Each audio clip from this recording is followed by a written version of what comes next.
The following is a Hoop Ball presentation.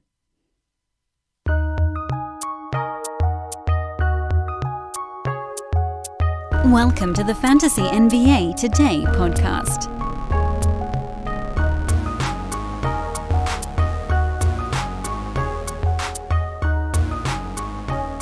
Running a little bit late on the start time here on this Friday edition of Fantasy NBA Today, but you know what? It doesn't really matter because this is the weekend show. And this one's going to be lingering for a couple of days, so, you know, what's the difference between getting up at 10 a.m. or 11 a.m. on Friday? Nothing. That's the difference. Nothing. Welcome to the pod.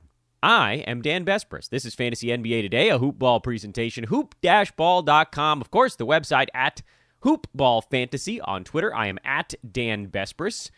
On the interwebs, if you want to hit me up. And I suggest you do, because we're starting to get into fantasy stuff here. If only for a few weeks, because, yeah, I mean, we'll talk playoff leagues, sorta. You know, we'll talk playoff leagues a little bit. It's not going to be an overwhelming thing, because once you draft your playoff team, in most playoff leagues, you're just sort of stuck with them. There aren't pickups and drops for the most part. You get your guys. If they get eliminated, they're done, but we're not there yet. So I think I mentioned this a little bit on yesterday's show. I'll go over it again, kind of a rough schedule / timeline of what we're planning to do here on the podcast next few months. The rest of this month and the first 2 weeks of August, we will be watching the seeding games, this 8-game sprint that, whatever you want to call it, the resumption to me is probably the easiest way to refer to it. Right now we're focused on the resumption draft board. And then once those games start, we'll keep an eye on, basically guys getting shut down and pickups we need to make quickly. First come, first serve leagues are going to be fun because games are happening all day. And so there's just going to be stuff to do from noon until night, which is sweet. That's sweet. I love it. One of my favorite things on earth is having sports on in the background in the middle of the day while I'm getting other work done. This is just a weird joy. And it's why I'm consistently jealous of folks west of me, but basically through the Pacific Ocean. So like Hawaii and Eastern Asia. We have a lot of folks that are involved in Fantasy NBA that are in Australia, and they've got games that basically start at their lunchtime. I think it's a little earlier than that even. See if I can do the math in my head right on this. There's a lunch. We'll go backwards. Yeah, earlier than that. I think their games start at like 10 in the morning.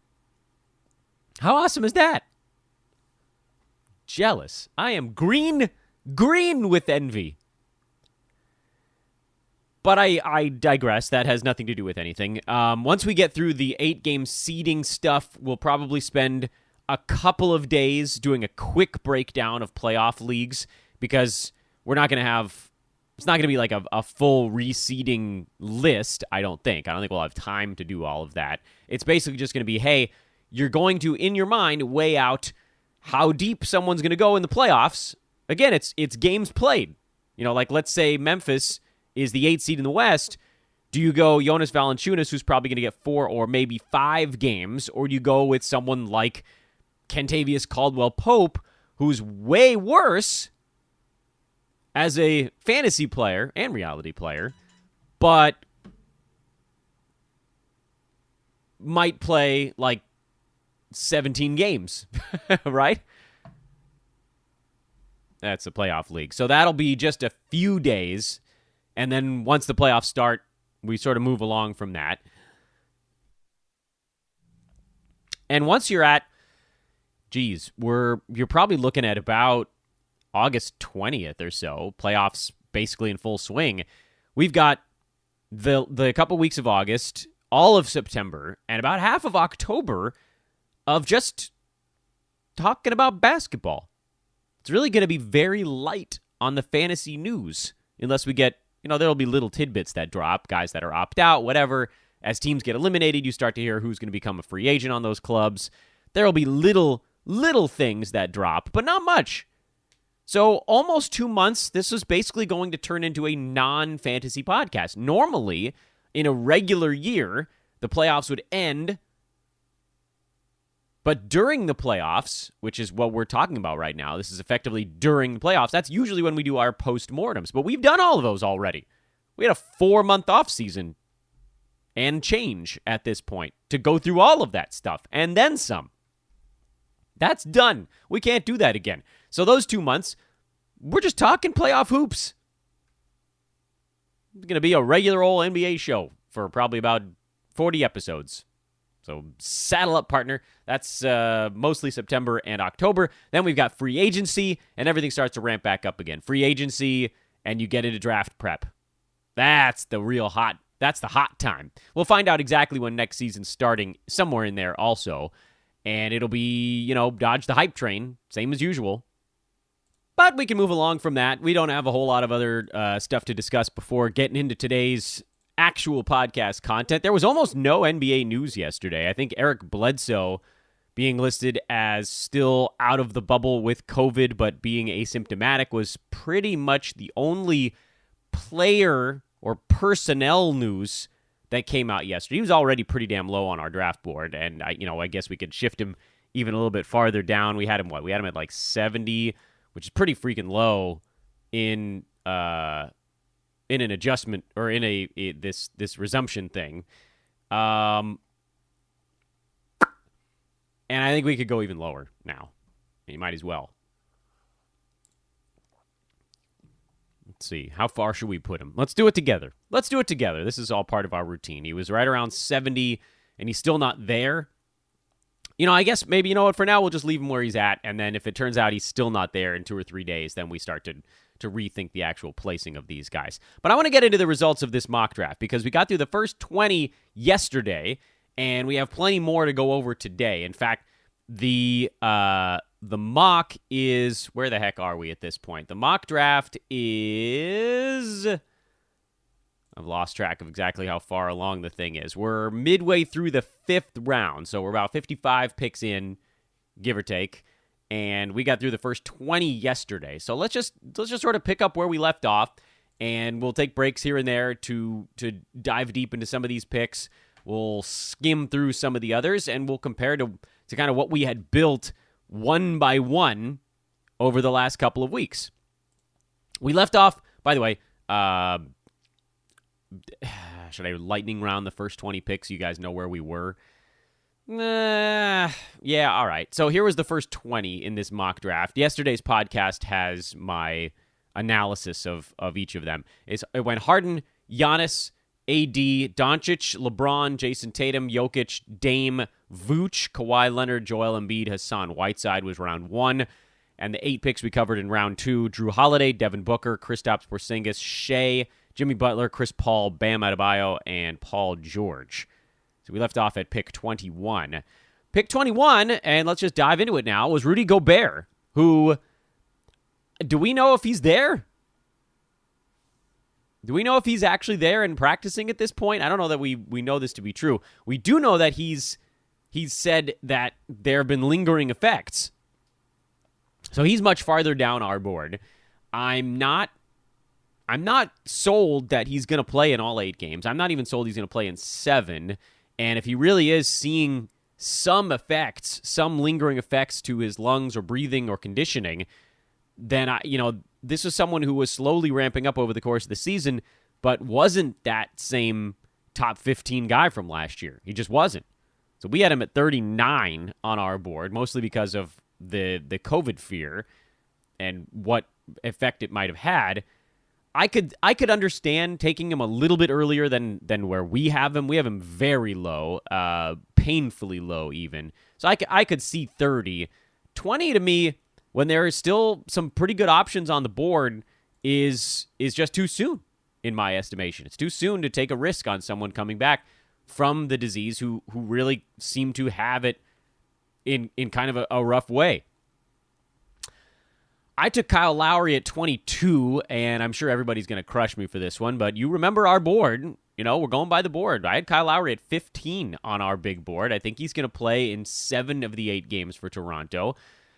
He was number 19 on a per-game basis during the regular season, and if you just pulled out the guys that aren't there, he moves past where the 15 we had him. So I actually adjusted him down ever so slightly, and here he fell to 22. So, yeah, of course I was going to take him at that point.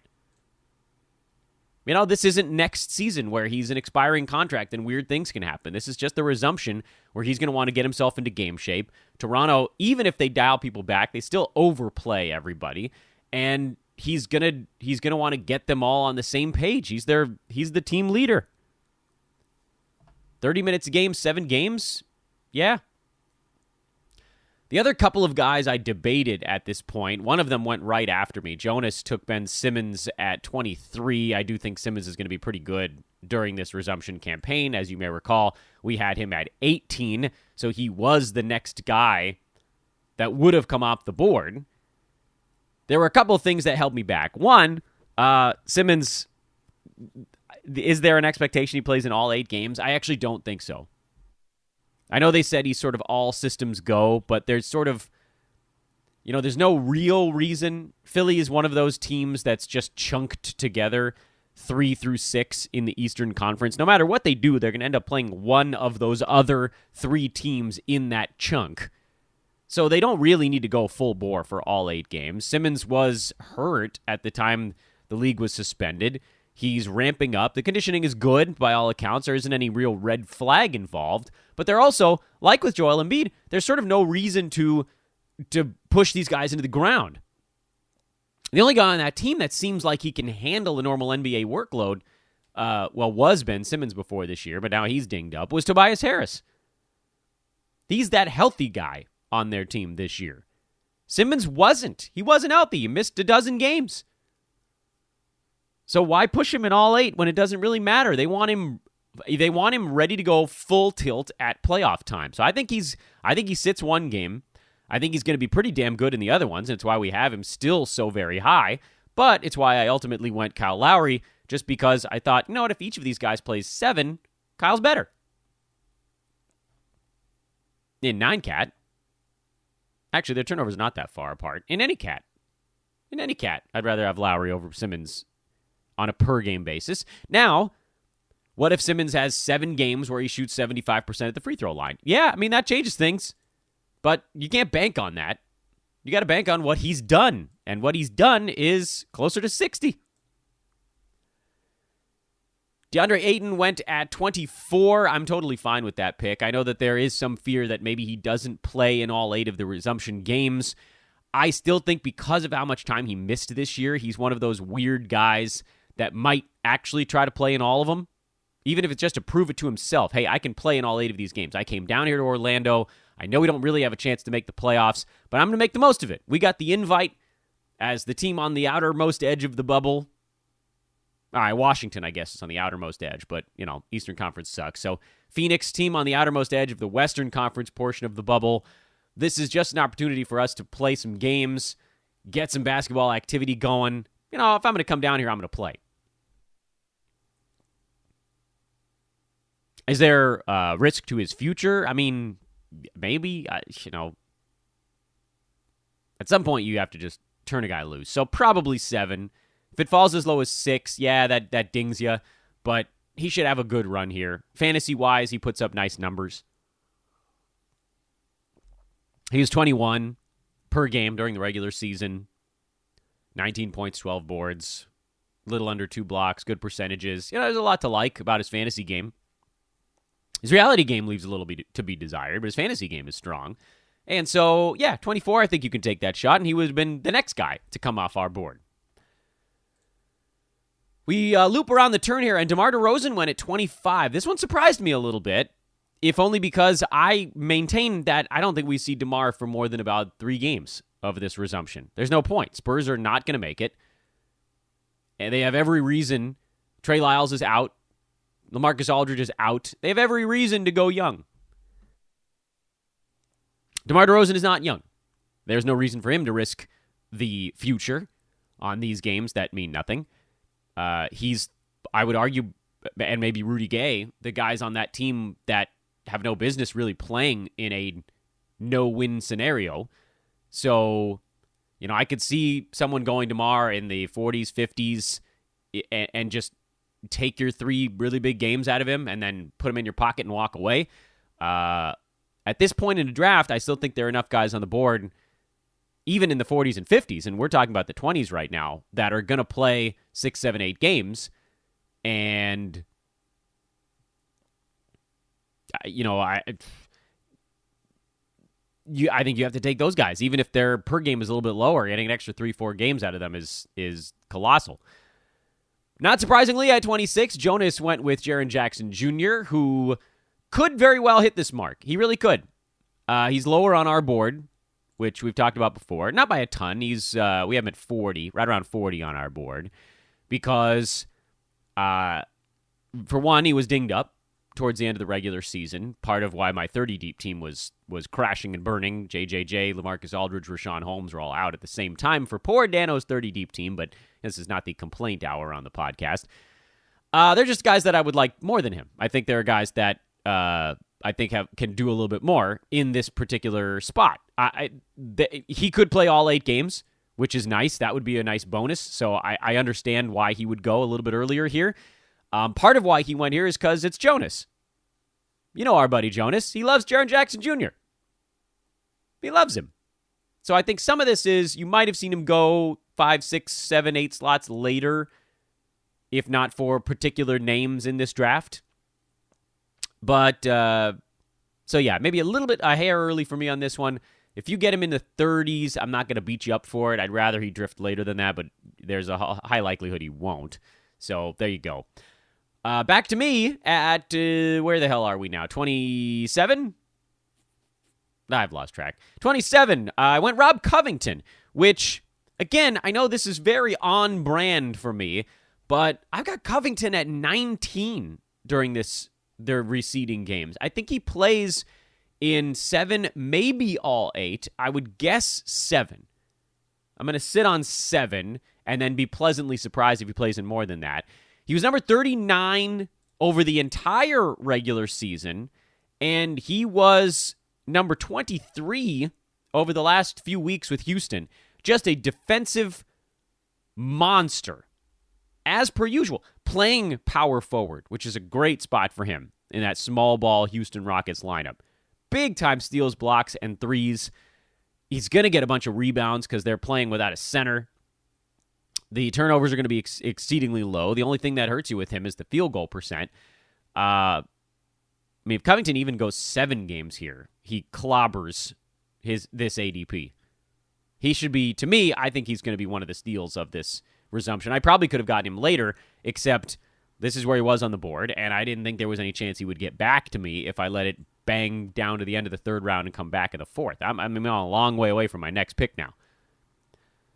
So I love it. I'm incredibly enthused to get him at 27. I think he beats that with his eyes closed.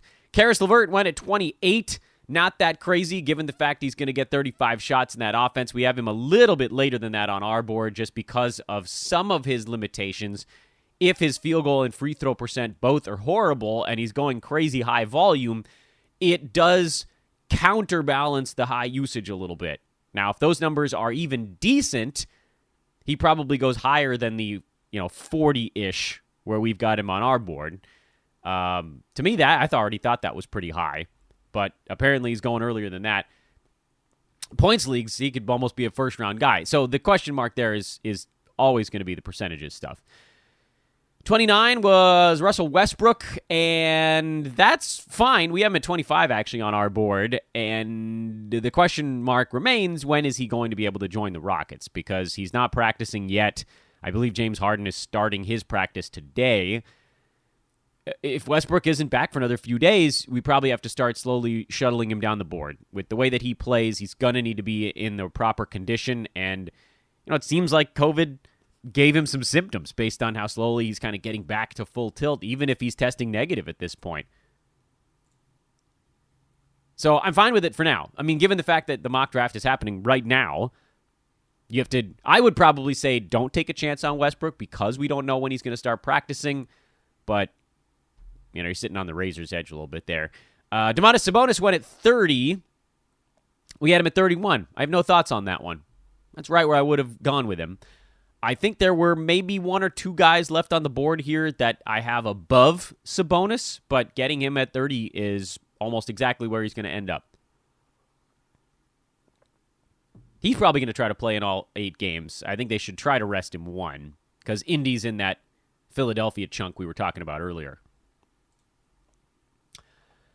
Pascal Siakam, who went immediately after Sabonis, was one of the few guys I had in front of him on our big board, but not by much. They're separated by a couple of slots. I think Siakam plays 7 games, and just from a per-game standpoint, if I think he's going to play, whatever you call it, 6.8, like there's a chance he only goes in 6, but I think it's closer to 7, and Sabonis, I think he goes in 7, but he might actually go all 8. You maybe get an extra half game out of Sabonis. I think that's still, to me, was enough to give Siakam the slight edge because they were separated by a pretty good amount during the regular season. Siakam was 35 and Sabonis was 46. So there was about a round separating those dudes. And to me, a half game, it's close. It's real close. I mean, we're splitting hairs at this point, but I had Siakam just a little bit ahead there. Zion went at 32. Is that where we're at now? Too early for my sake. I was talking to Adam, actually. This is Adam King pick. He said he just really excited to see Zion, and at the moment he knows. We all do. If he doesn't come back from this personal leave, then he moves down the board a long way. This is higher than I take him anyway, even if he's healthy and there. But, he's going to be one of the more exciting players. The question is he going to single-handedly tank your free throw percent? Because I bet his defensive stats are a little better during these 8 games than they were during the regular season. I can't roll the dice on the free throw thing in a roto format. You can't afford to take a 1 or a 2 in a category when so many things can be decided by 1 or 2 good games. You need to get the freebies where you can. But yeah, I mean, listen, a lot hinges on whether or not he comes back. Donovan Mitchell went at 33, and I think that's pretty damn close to where we had him, actually. Yeah, in fact, that's later than we had him. We have Donovan at 27, so this one I really like this pick. He's going to play in probably 7, you say average number of games, and, just taking his spot from before and removing the names puts him basically right in there with Domantas Sabonis and kind of that same grouping. So I have no beef with this pick, none at all. Totally fine with it. Chris Middleton went at 34, and that's also fine because this is sort of after you adjust down for the likelihood of him only playing in probably 5 to 6 of these things, maybe 5 full games, maybe a half or 2 in there. So yeah, there's going to be a ding on his value, and it's why he fell to the end of the 3rd round when he was in the late 2nd round in the regular season. I'm going to be hard-pressed to take Middleton in these. I'm going to be hard-pressed to take any of the Bucks. I'd say the same thing about the Lakers, but AD is so good that he can be useful in 5 or 6 games. I don't know if you can say that about Middleton. If he misses 2 or 3 of these things, he falls a fair amount, and he's got to do percentages. They have to be what he did in the regular season. So I don't know. To me, this is a little bit of a risky play. Not in the what is he going to do when he's actually on the floor element, but you just really don't know how many games the Bucks are going to trot their guys out for. But whatever, we're flogging a dead horse at this point. Brandon Ingram went at 35. That's a couple of slots ahead of where I've got him, although now with Zion gone, you get it. So I'm not going to argue with this pick. Totally fine with it. He rockets back up the board with Zion away. Still, we don't know. If Zion comes back in time to play in the 8 seeding games, then this is way too early for Ingram. If he misses half of them, then this is fine. Lonzo Ball at 36, totally good with that one. We actually have him higher than that on our big board. We have Lonzo at 33. I think he has a really nice resumption campaign. He was playing well when the league shut down, so no problem with that one. Finally, Freddie VanVleet went at 37 in this. That surprised me. I think he's going to be really good. He was around top 40 in the regular season when Toronto was healthy. They are healthy. Top 40 in the regular season is more like top 30 during this reseeding, and he probably plays in about 7 of the games. So I think this is a really nice pick. We have him late 2nd, early 3rd on our big board, and for him to go first pick of the 4th round is, I think, a steal. Jared Allen went at 38, a little bit early for my sake. He could get to that point.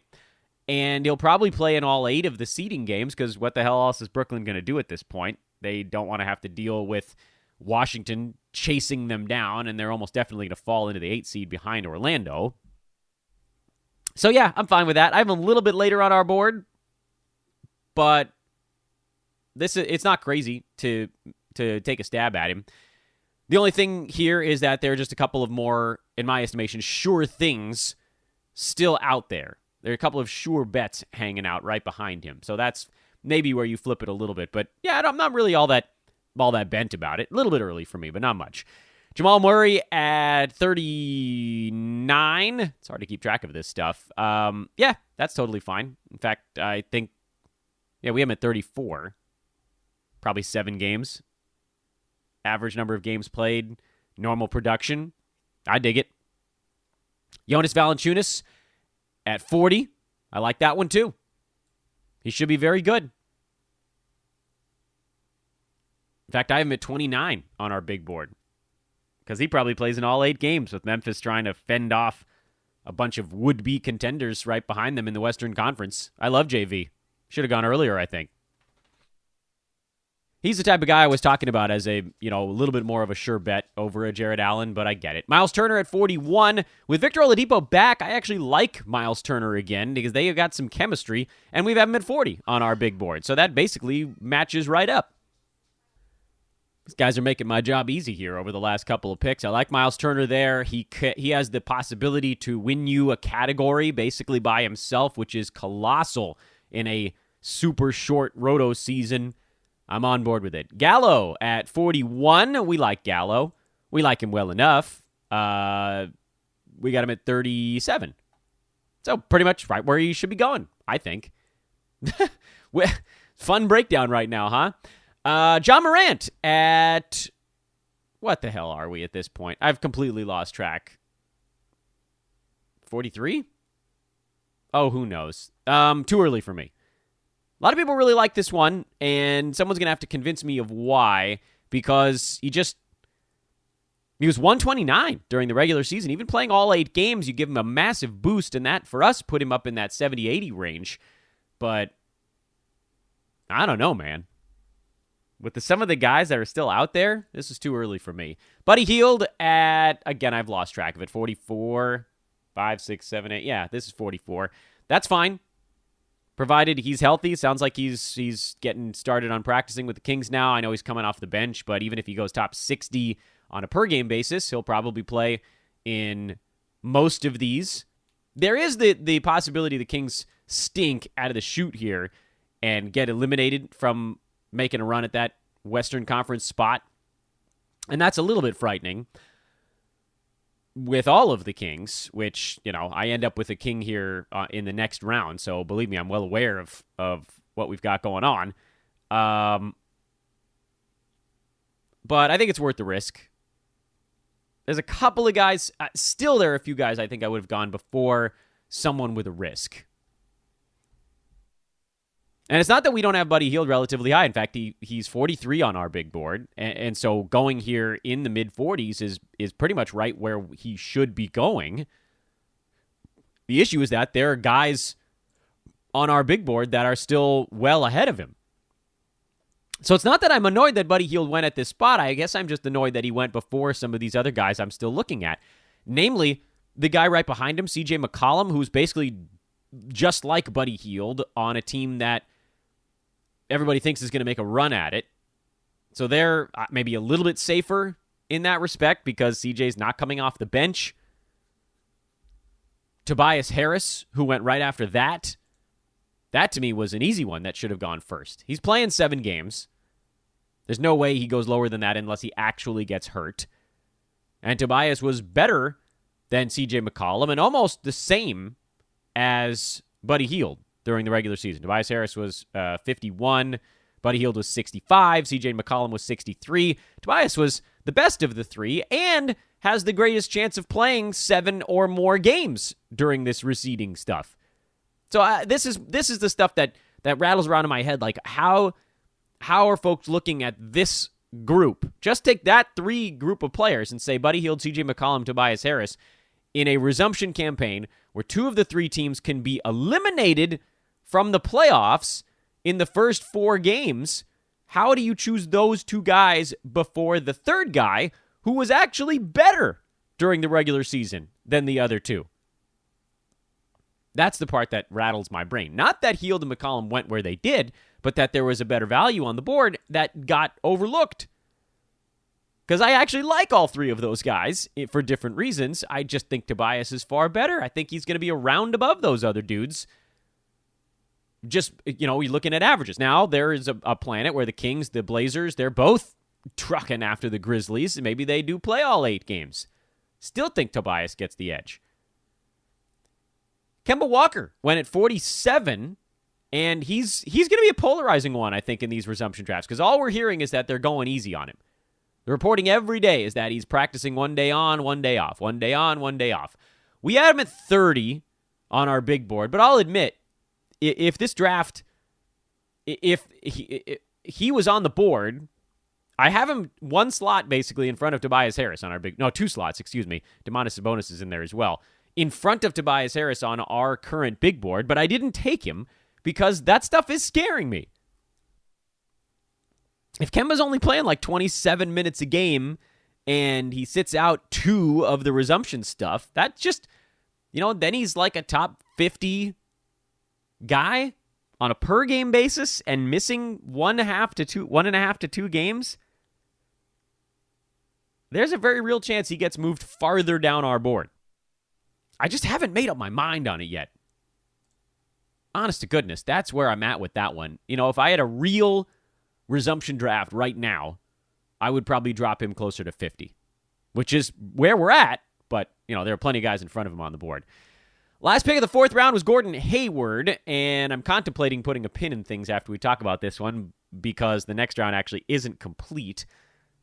Although I guess we could go to 50 if we want to just do a round number today. Gordon Hayward was number 48, which, if there wasn't the looming specter, and I hate to describe it like this because it feels very, I don't know, just feels sleazy to refer to the looming specter of his unborn child, but that's what we're thinking about on the fantasy side.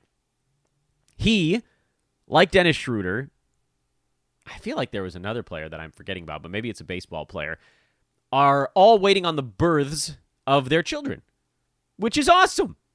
That's wonderful news. But from a fantasy perspective, that means they could just vanish on a whim. Babies don't wait. They don't wait until the final horn sounds. They're not looking at your schedule and thinking, that would be a good time to come out.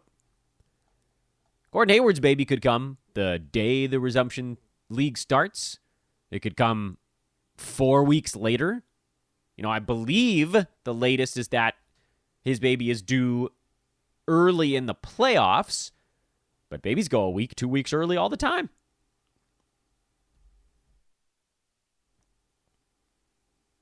So, once again, you kind of sit on the razor's edge. Gordon Hayward, if he plays in the resumption, he probably goes in 7 of the 8 games. And then he's an easy top 35. He was great during the regular season. Hayward was number 44. You just take out 27% of the players, and he's in the 30s. Easy. Easy 30-something guy. So it could be a great haul here at 48. But if he goes 2 games in and his wife goes into labor, you're getting 2 games out of your 4th-round pick. Where, looking back a pick or 2, or even looking forward a pick or 2, there are guys that I think you can fairly well count on going 6, 7, 8 games who might not be quite as good on a per-game basis as Hayward, but you get 6, 7 games out of those guys. That means a whole lot more than getting 2. You need more than that from a guy this early, and so you kind of have to dodge these dudes that have those giant question marks over their heads. But I get it. It's a mock draft, so, we'll wait and see. Ricky Rubio at 49, that's too early for me.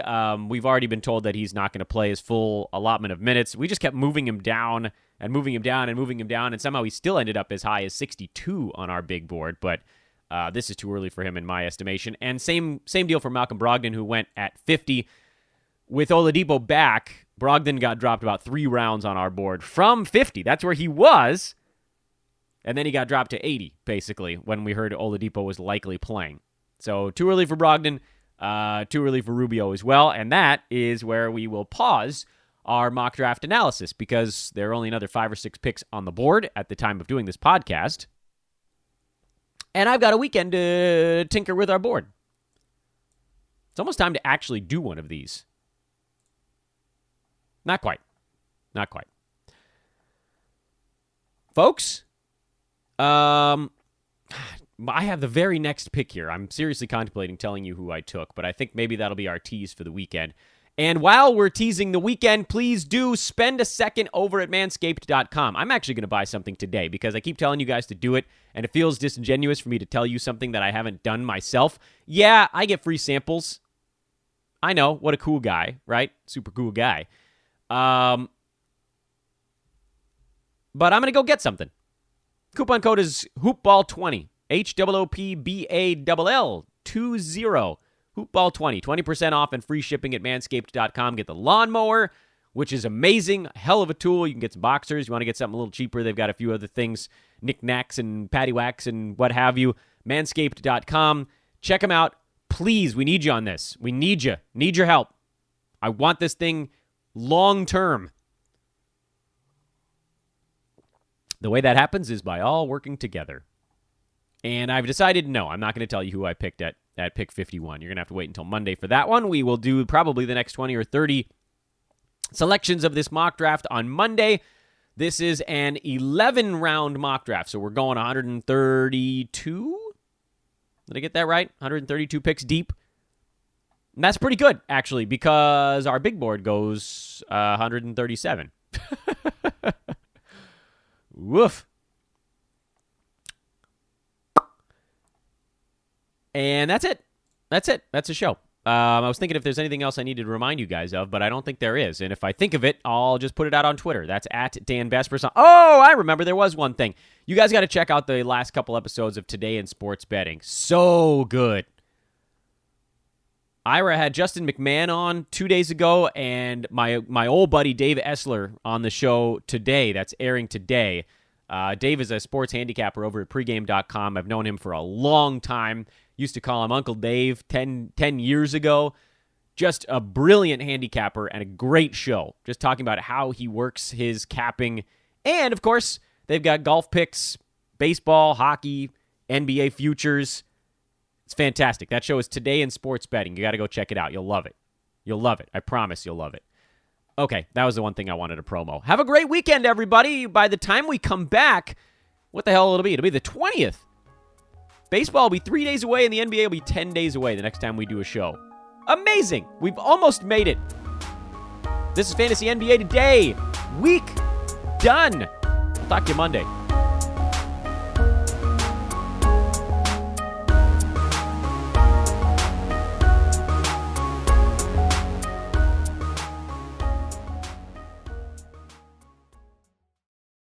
This has been a Hoop Ball presentation.